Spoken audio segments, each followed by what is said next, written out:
Commander Vexistar walked slowly through the control room of Nexus Prime. His green scales caught the blue light from dozens of screens that covered the walls. The space station was huge, bigger than most cities, and it watched over the edge of the Zalaxian Empire's territory. Nothing could get past without them knowing about it. At least, that's what everyone believed. The commander stopped at Lieutenant Krisanova's station.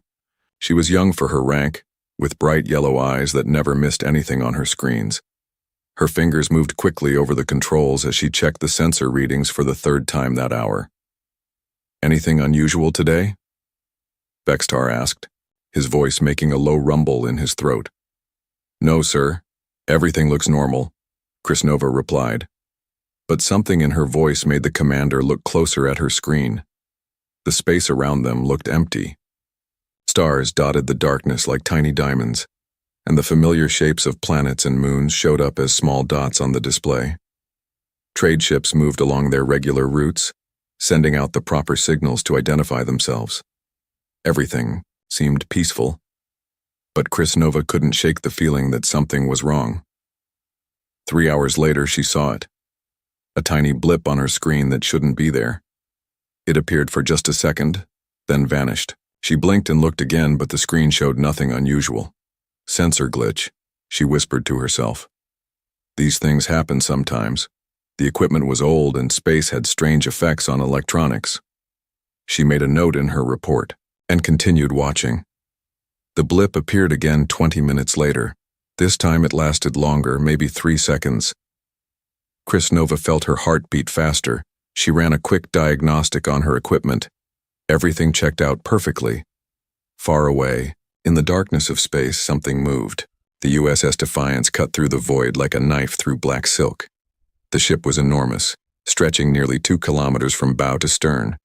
Its hull was dark gray, almost black, covered with armor plating that could stop anything the galaxy could throw at it.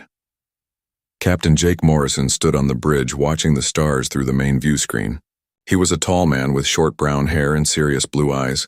His uniform was clean and pressed, but his face showed the tiredness of someone who had been awake for too many hours. "How are we doing, Lisa?" he asked without turning around. "Chief." Engineer Lisa Brooks looked up from her console. She was a small woman with red hair tied back in a ponytail. Her hands never stopped moving over the controls, adjusting settings and monitoring the ship's systems. "The quantum displacement drive is working perfectly, Captain," she said. "We're phasing in and out of normal space every few seconds. Their sensors might catch a glimpse of us, but they won't be able to get a solid lock." Morrison nodded. The technology was new, so new that Earth had only finished testing it 6 months ago. It let the ship slip between dimensions, becoming almost invisible to normal sensors. The Defiance could appear on an enemy's screen for a moment, then vanish before they could figure out what they were seeing. "How much longer until we reach their detection grid?" Morrison asked. Navigator Ben Taylor checked his instruments. He was young, maybe 25, with black hair and quick hands. 15 minutes, sir. Once we cross that line, we'll be in their territory. No turning back after that." Morrison felt the weight of responsibility on his shoulders. Earth had been watching the Zalaxian Empire for years.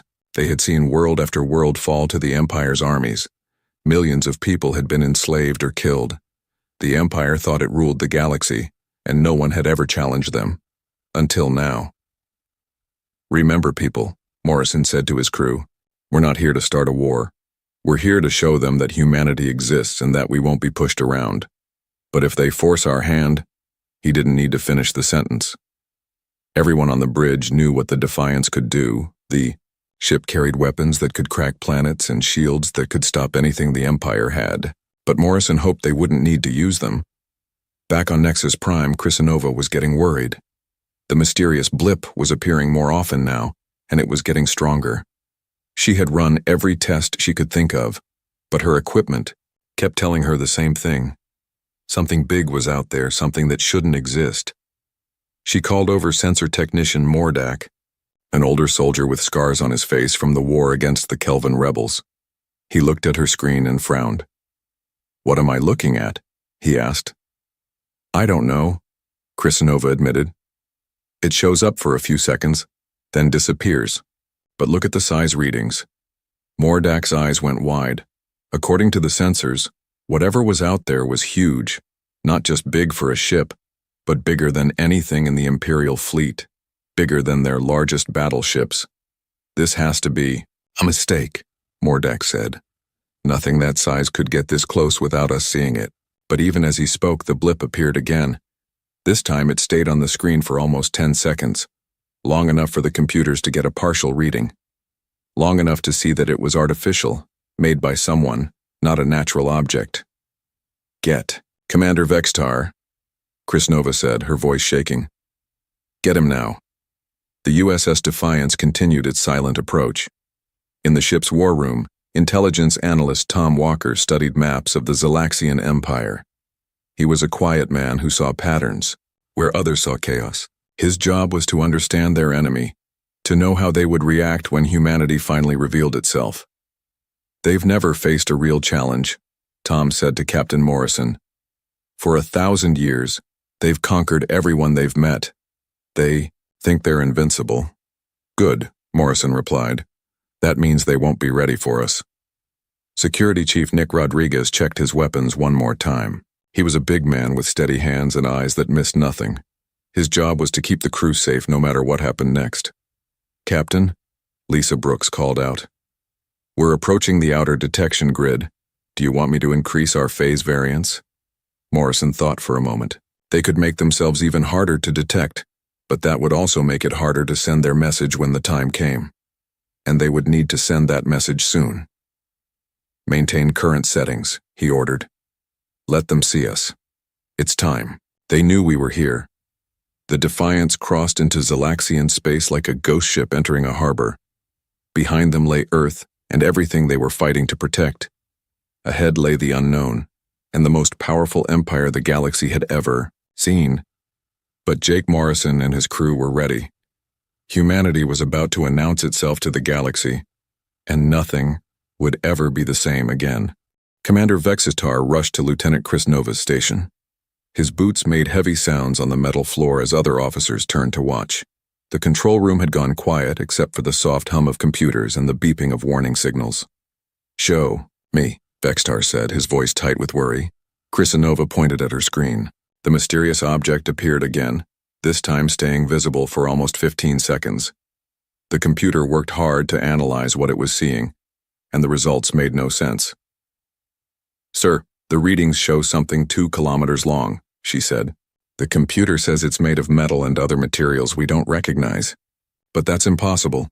Nothing that big could get this close without triggering every alarm we have. Vexitar stared at the numbers. In his 20 years of military service, he had never seen anything like this. The largest ships in the Imperial fleet were only half that size, and those ships took months to build with the work of thousands of people. Run a full diagnostic on all sensor equipment, he ordered. This has to be a malfunction. But sensor technician Mordak shook his head. Sir, I already checked everything twice. The equipment is working perfectly. Whatever is out there, it's real. The object vanished from the screen again, leaving only empty space, but now they knew where to look. Mordak adjusted the sensors, trying to pierce through whatever was hiding the massive ship. There, Krisnova said suddenly. I'm getting energy readings, power sources, unlike anything in our database. Sir, the amount of energy that thing is putting out, it's like a small star. Vextar felt cold fear creep up his spine. He had fought in 3 wars and seen the Empire's enemies try every trick they could think of. But this was different. This was beyond anything he had ever imagined. On the USS Defiance, Captain Morrison watched the tactical display. Red dots showed the location of Zalaxian sensors, and he could see them starting to focus on his ship's position. They're getting better at tracking us, Navigator Ben Taylor reported. The phase variance is still working, but they're learning to compensate. Morrison nodded. They had expected this. The stealth technology was good, but it wasn't perfect, and the Zalaxians weren't stupid. Given enough time, they would figure out how to see through the camouflage. How long until we reach their capital system? Morrison asked. 18 hours at current speed, Taylor replied. Chief Engineer Lisa Brooks looked up from her console. Captain, I'm reading increased scanning activity from their border stations. They know something is wrong even if they can't see us clearly. Morrison walked to the communication station where Lieutenant Amy Chen was monitoring Zalaxian radio traffic. She was young but smart, with a gift for languages that made her perfect for this mission. What are they saying? Morrison asked. They're confused and scared, Amy replied. The border station is reporting to higher command, but their officers don't believe what they're hearing. Some of them think it's enemy action, others think their equipment is broken. Morrison smiled grimly. Good. Confusion would work in their favor. Back on Nexus Prime, Commander Vextar was facing the hardest decision of his career. The readings were getting stronger and clearer. Whatever was out there was definitely artificial, definitely huge, and definitely heading toward the heart of the Empire. He opened a communication channel to Admiral Zethran, the station commander. The Admiral was an old soldier with gray scales and eyes that had seen too many battles. What's your status, Commander? The Admiral asked. Sir, we have detected an unknown vessel of unprecedented size, Vextar reported. It appears to be using some kind of stealth technology, but we're getting partial readings. Admiral Zethran's image flickered on the screen. How big? 2 kilometers long, sir. Possibly larger. The Admiral was quiet for a long moment. That's impossible. No one has the technology to build something that large. And certainly no one has stealth systems advanced enough to penetrate our defenses. Sir, I know how it sounds, but the readings are consistent. We have multiple sensors confirming the data. Send me everything you have, the Admiral ordered. I need to see this for myself. The data transfer took only minutes, but those minutes felt like hours to Vextar. He watched the Admiral's face change as he studied the readings. Confusion turned to disbelief, then to something that looked like fear. This can't be right, Admiral Zethran said. Run the scans again, check everything. Sir, we've already run the scans 5 times. The results are always the same. The Admiral was quiet again. Then he spoke in a voice that seemed smaller than before. I'm sending this up the chain of command. Keep tracking that thing, and prepare for the worst.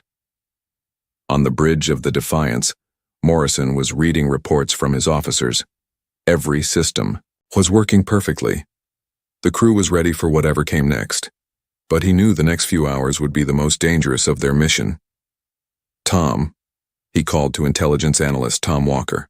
What do we know about their response protocols? Tom looked up from his datapad. According to our intelligence, they've never faced a threat like this. Their procedures are designed for dealing with rebellions and small raids, not unknown vessels, with superior technology. So they'll panic, Morrison said. Yes, sir.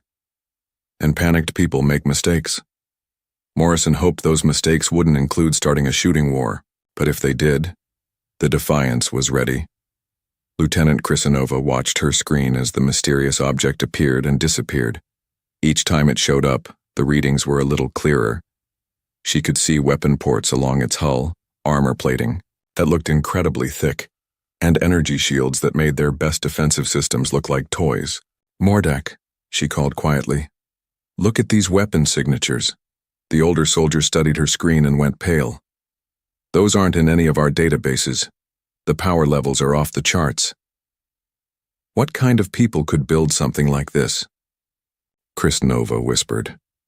Before Mordek could answer, every alarm on the station began to sound. Red lights flashed, and a voice echoed through the corridors. All personnel to battle stations. This is not a drill. Commander Vextar received the order from Admiral Zethran.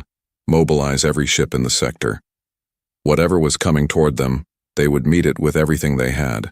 But as he watched the readings from the unknown vessel, Vextar wondered if everything they had would be enough. On the Defiance, Morrison felt the moment when stealth became pointless.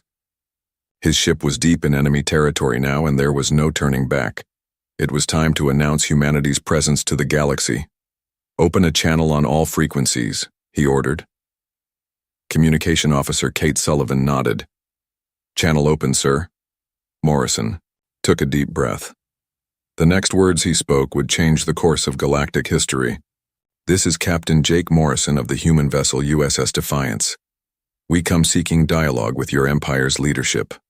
We are not here as conquerors, but as equals, who refuse to be ignored. The message went out across space, reaching every Zalaxian station and ship in the system. For the first time in over 1,000 years, someone was talking to the Empire as an equal. The silence that followed seemed to last forever. Then, chaos erupted across every communication channel as the Zalaxian Empire tried to understand what they were hearing. Humanity had just announced itself to the galaxy, and nothing would ever be the same. Emperor Zarthul sat on his golden throne in the heart of the Imperial Palace. His red scales gleamed under the bright lights, and his yellow eyes burned with anger. Around him, his advisors whispered nervously as they tried to make sense of the impossible message they had received. "Humans," the Emperor said, his voice echoing through the Great Hall. "I want to know everything about these creatures. How did they build a ship that our best scientists say cannot exist?" Intelligence Officer Quindal stepped forward. She was smaller than most Zalaxians, with dark green scales and quick movements. Her job was to know about every threat to the Empire, but she had almost nothing to report. "Your Majesty, we have very little information about humans," she admitted. "There are scattered reports from frontier worlds about strange bipedal creatures. Traders mention them sometimes, but always as curiosities, not threats." "Curiosities?" The Emperor's voice rose. "That curiosity just appeared in our space with a warship that makes our fleet look like children's toys." Quindal bowed her head. "The reports describe them as problem solvers, Your Majesty. They seem to find ways around obstacles that would stop other species. But no one thought they were capable of this level of technology." Emperor Zarthul stood, up from his throne. At full height, he was 3 meters tall, an impressive figure that had intimidated countless enemies. But today, he felt small and uncertain. "Where is Grand Admiral Velthos?" he demanded. "The 7th Imperial Fleet is moving to intercept the human vessel," an aide reported. 40 ships, including 3 dreadnoughts. The Admiral is confident they can handle any single ship, no matter how advanced." The Emperor hoped the Admiral was right, but something in his gut told him this would not be an easy victory. Grand Admiral Velthos stood on the bridge of his flagship, the massive dreadnought Eternal Glory. Around him, 40 of the Empire's best warships moved through space in perfect formation. Each ship carried enough firepower to destroy a city, and together they could level entire planets. The Admiral was old, with battle scars covering his dark blue scales. He had fought in dozens of wars and never lost a battle. Today would not be his first defeat. "Long-range sensors show the target ahead," his tactical officer reported. "Still using some kind of stealth system, but we can track it now." "Good," Velthos replied. "Signal the fleet. We will surround this human ship and demand its surrender. If they refuse, we will show them the price of challenging the Empire." But as they got closer, the sensor readings became more detailed. The human ship was even larger than the reports had suggested. Its hull was covered with armor plating that looked incredibly thick, and energy readings showed power systems beyond anything in their database. "Admiral," the tactical officer said quietly, "the power output from that ship is enormous. Their shields alone are generating more energy than our entire fleet." Velthos felt a chill of doubt, but he pushed it away. Numbers mattered in space combat. 40 ships against 1, no matter how advanced, should be an easy victory. On the USS Defiance, Captain Morrison watched the approaching fleet on his main screen. The Zalaxian ships looked impressive, but he knew appearances could be deceiving. 40 ships, Navigator Ben Taylor reported. 3 of them are dreadnought class. They're moving to surround us. "Let them come," Morrison said calmly. "Lisa, are our defensive systems ready?" Chief Engineer Lisa Brooks nodded. "All systems are operating at full capacity, sir. Our shields can handle anything they can throw at us." Weapons Officer Kate Sullivan checked her instruments. "All weapons, armed and ready, Captain. The main plasma cannon is charged and standing by." Morrison had hoped to avoid a fight, but the Empire seemed determined to test humanity's resolve. He would give them a demonstration they would never forget. Incoming. Transmission from the lead ship, Communication Officer Amy Chen reported. "Put it on screen," Morrison ordered. Grand Admiral Velthos appeared on the view screen, his scarred face twisted with authority and confidence. Human vessel, you are surrounded and outgunned. Surrender immediately or be destroyed. Morrison stepped forward so the Admiral could see him clearly. Admiral, I am Captain Jake Morrison. We came here to talk, not to fight. But if you insist on violence, we will defend ourselves. You have 1 ship against 40, Velthos replied. Your technology may be advanced, but you cannot win this battle. Morrison smiled, but it was not a friendly expression. Admiral, would you like a demonstration of what human technology can do? Before Velthos could answer, Morrison nodded to Kate Sullivan. Fire a warning shot. Target the small moon in this system. Aye, sir, Sullivan replied. Her fingers moved over the weapon, controls with practiced skill. The main plasma cannon of the Defiance charged with a sound like thunder. Energy gathered at the weapon's muzzle, creating a bright blue glow that could be seen from light years away. Then, with a flash that lit up space, the cannon fired. The beam of concentrated energy crossed the solar system in seconds. It struck the small moon that orbited the system's 4th planet, and the result was spectacular. The entire moon simply vanished, converted to energy and scattered particles in less than a heartbeat. On the bridge of the Eternal Glory, every officer stared in shock. The moon had been completely destroyed by a single shot from a weapon they didn't even know existed. Impossible, Velthos whispered. No weapon can generate that much power. His tactical officer's voice shook as he reported, Admiral, our sensors recorded the energy output of that shot. It was over 10,000 times more powerful than our largest guns. Velthos felt fear creep into his heart for the first time in decades. If the humans could destroy a moon with a single shot, what could they do to his fleet? Captain Morrison's voice came over the communication channel again, calm and steady. Admiral, that was our smallest weapon, fired at minimum power. We have no wish to harm you, but we will defend ourselves if attacked. I suggest you reconsider your position. The Maru, Zalaxian fleet hung in space, paralyzed by the display of power they had just witnessed. Every ship's sensors had recorded the impossible, a weapon that could destroy worlds with a single shot. Admiral, Morrison continued, we offer you a choice. You can attack us and discover what our larger weapons can do, or you can allow us to continue to your capital world for peaceful negotiations. What will it be? Grand Admiral Velthos looked around his bridge at officers who had never known defeat. Their faces showed the same shock and fear he felt in his own heart. The Empire's greatest fleet had just been made to look like toys by a single human warship. All ships, he said slowly. Withdraw to safe distance. Do not engage the human vessel. Sir? His tactical officer asked in confusion. You heard me, Velthos replied. We are outmatched. Retreat. The Imperial fleet pulled back, leaving the USS Defiance free to continue its journey toward the capital world. On ships throughout the fleet, officers sent urgent messages to their commanders, trying to explain what they had witnessed. Emperor Zarthul received the reports in his throne room. His greatest admiral, the man who had never lost a battle, was retreating from a single enemy ship. The weapon demonstration had been recorded by dozens of sensors, but the Emperor could barely believe what he was seeing. They destroyed an entire moon, he said quietly, with one shot. Intelligence Officer Quindal nodded grimly. Your Majesty, if they can do that to a moon, they can do it to our planets, to our fleet, to anything they choose. The Emperor sat heavily on his throne. For the first time in 1,000 years, the Zalaxian Empire faced an enemy it could not defeat through force. The humans were coming to his capital world, and there was nothing he could do to stop them. Captain Morrison stood on his bridge, watching the retreating enemy fleet. The demonstration had worked perfectly. Now the Empire knew that humanity was not to be taken lightly. Set course for their capital world, he ordered, and prepare a diplomatic message.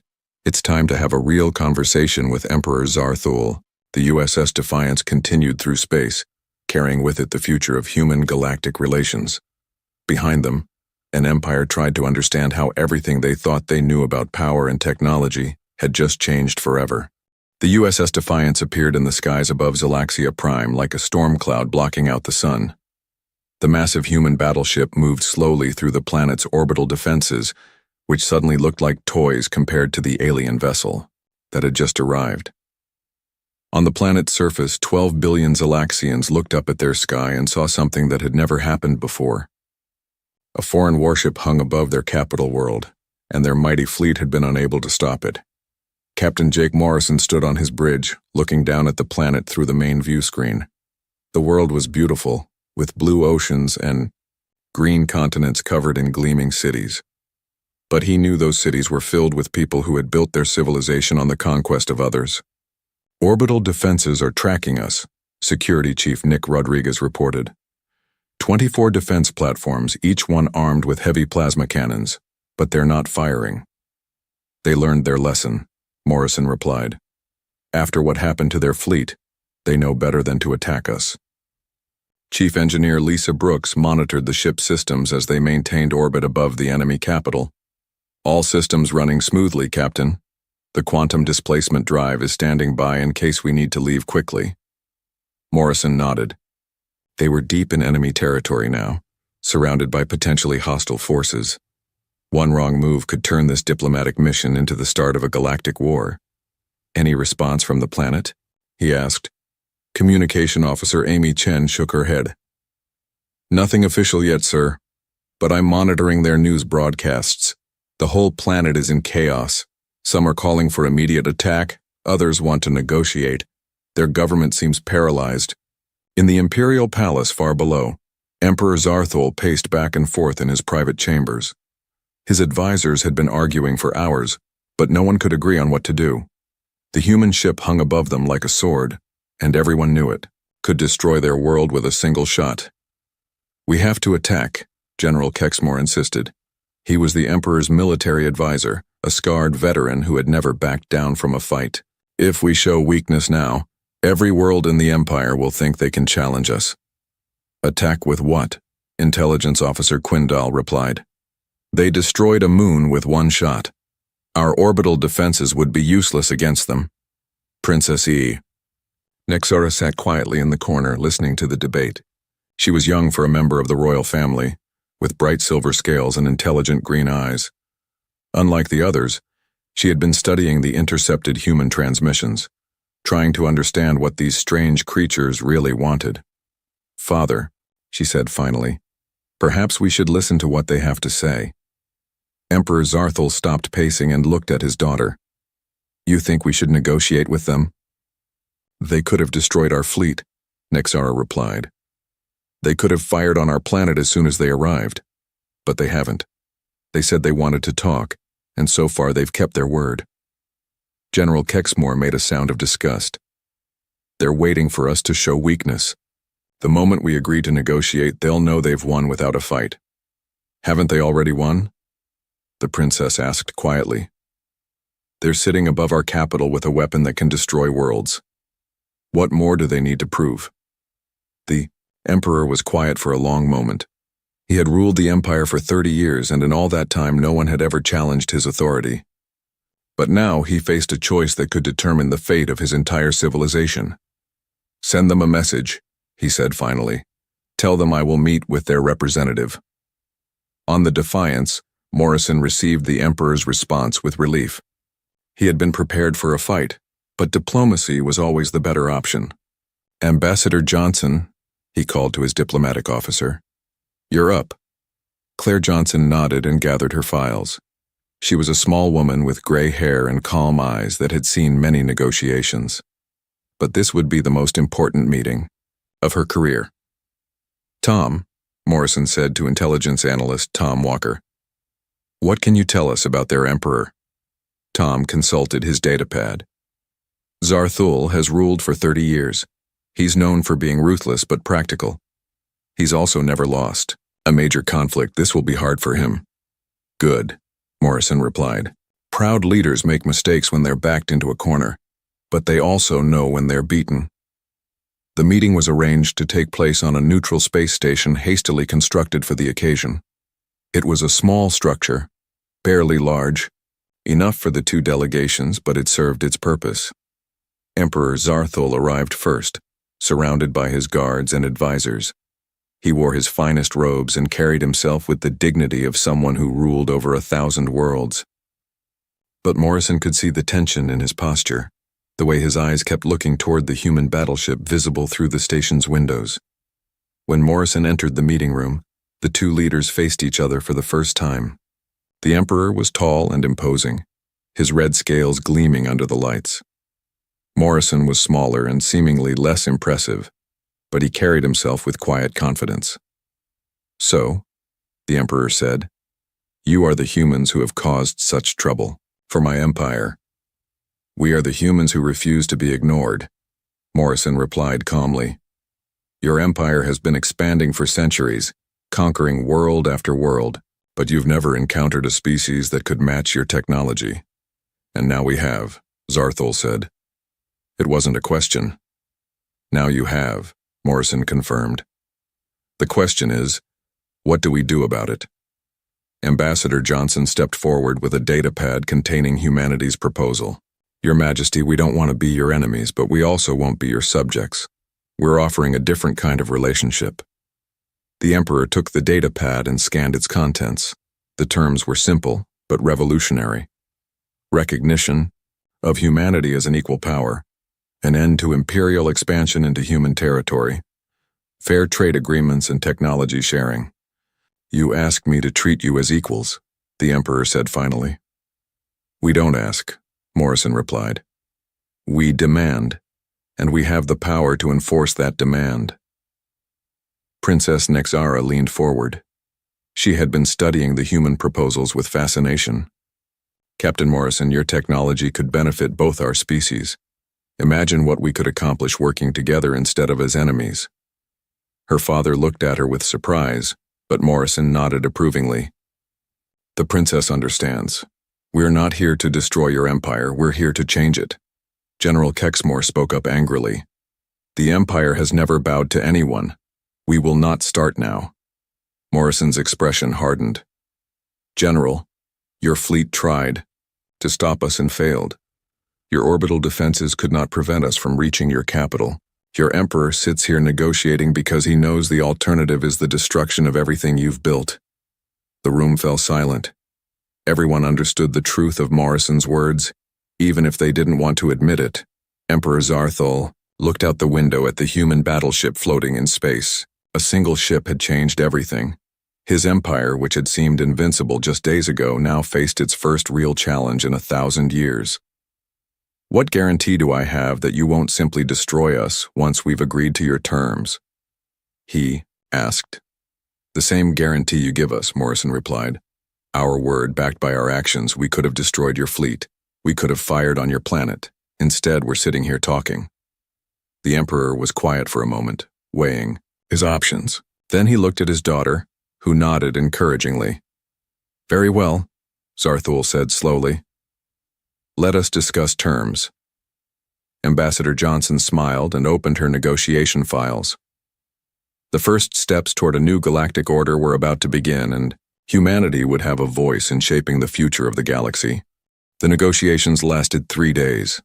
Captain Morrison and Emperor Zarthul sat across from each other in the small meeting room, with their advisors watching every word.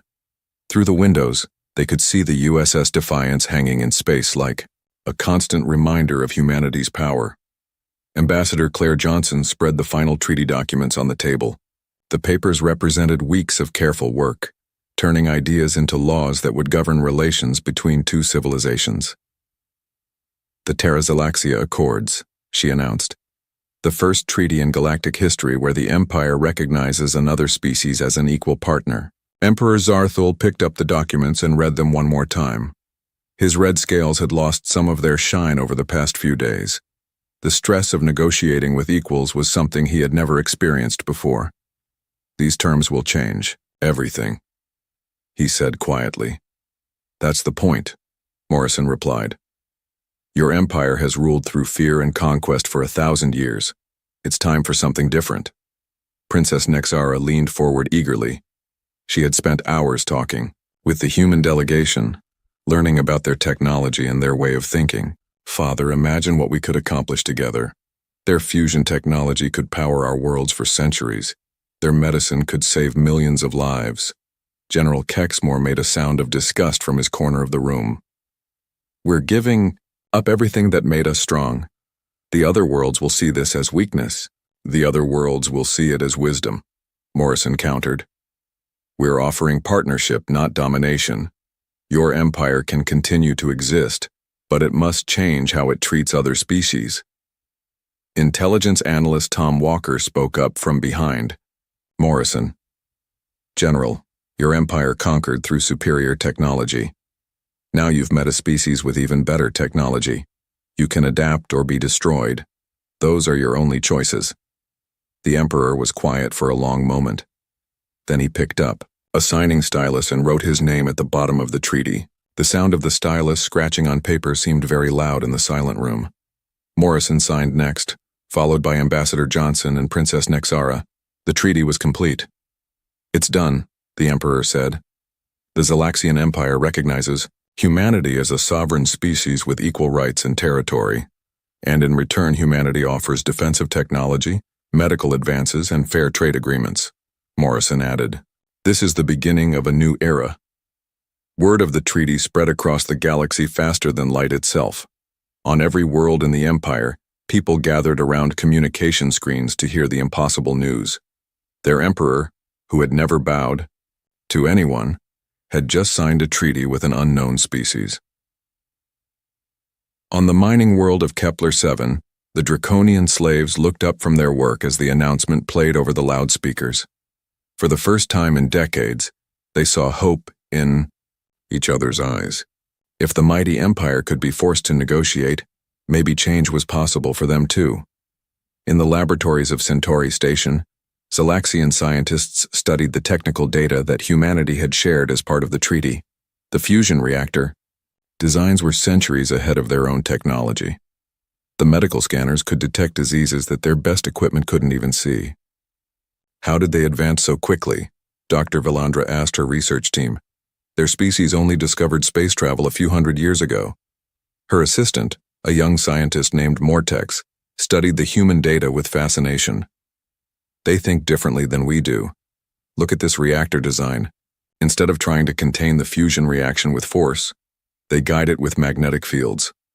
It's so simple, but we never thought of it. On the bridge of the USS Defiance, Morrison watched the planet below as news of the treaty spread. Crowds had gathered in the streets of the capital city, some celebrating and others protesting. Change was never easy, especially for a civilization that had known only conquest. "Sir," Communication Officer Amy Chen reported, "we're receiving messages from dozens of other species throughout the galaxy. They want to know if humanity will help them negotiate with the Empire too." Morrison smiled. "Tell them we'll consider it. But first, we need to get home and report to Earth Command." Chief Engineer Lisa Brooks prepared the quantum displacement drive for the journey home. "Captain, this mission was a complete success. We've established humanity as a major power in galactic politics." "More than that," Morrison replied. "We've shown that there's an alternative to conquest and domination. Maybe other species will follow our example." Navigator Ben Taylor plotted their course back to Earth. It would be a long journey, but they were carrying news that would change human civilization forever. Earth was no longer alone in the universe. They had allies, trading partners, and a voice in galactic affairs. As the Defiance prepared to leave, Princess Nexara sent a final message from the planet below. "Captain Morrison, thank you for showing us a different path. I will work to ensure that this treaty is just the beginning of positive change in our empire." Morrison replied personally. "Princess, change takes time and courage. You have both. Use them wisely." The USS Defiance activated its quantum drive and began to fade from normal space.